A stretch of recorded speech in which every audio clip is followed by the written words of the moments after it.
So our culture, our strategy, our purpose as an organisation will in fact dictate how we sell around here.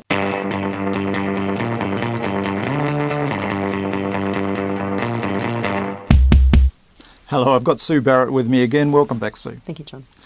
Sue, we recently had a discussion about selling is everybody's business inside the organisation. We all need to work together towards the ultimate sale. We've all got a role to play in that. That made me start thinking about another topic I know you discussed, and that's around getting consistent behaviour in an organisation around sales. If you like, build the culture. Let's talk about that a little bit. How do you think organisations should go about building that culture, and why is it important? Well, firstly, the culture, we have culture, but we also have strategy.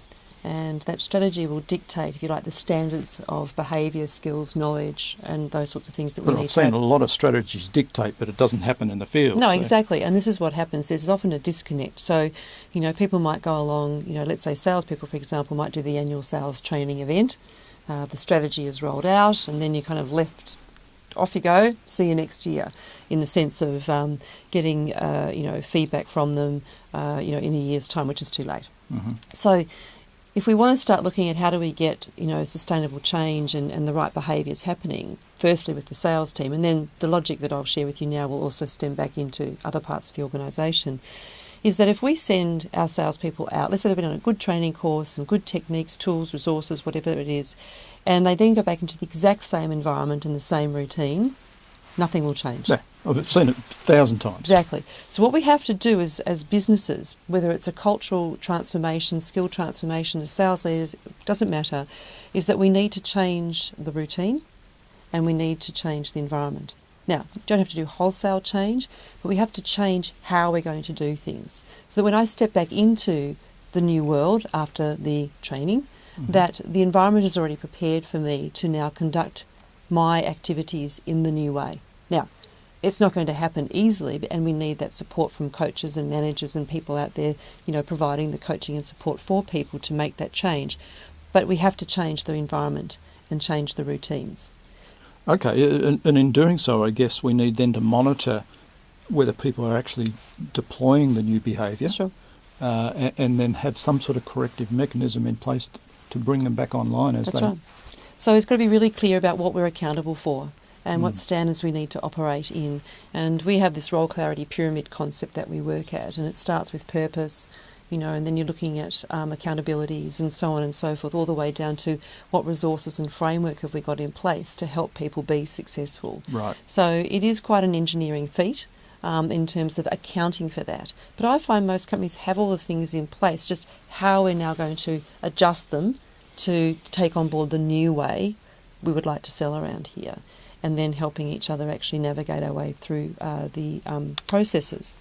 I've seen it so many times where some organisations can drive that change very well, but so often it fails.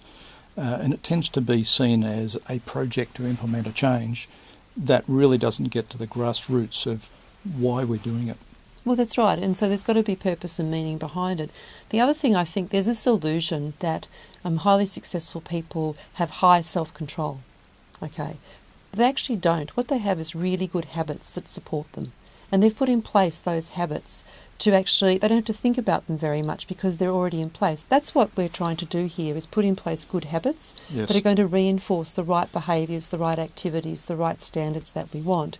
So this illusion of, I'm in control, actually isn't, well, it's an illusion.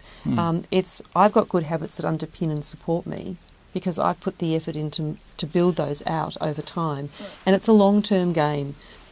The challenge with a lot of sales businesses in the US particularly, but also creeping here, is the short-term quarter-by-quarter focus, numbers focused. You cannot coach numbers and results. You can only coach and develop behaviours and activities. And you need to monitor the leading and leaning indicators to be able to understand what's happening there. That's exactly and right. Drive that change, not wait for the results and then decide, hey, we've got a problem. Yeah. So our culture, our strategy, our purpose as an organisation will in fact dictate how we sell around here or how we want to sell around here. And then we must engineer it in such a way that it will happen, rather than just sort of, on a wing and a prayer, hoping people after that sort of hot bath of rah-rah will get it and off they go. The old motivation speeches, right? Don't waste your money. Don't waste your money. Thank you very much, Sue. Great advice. Look forward to the next time we talk. Thank you.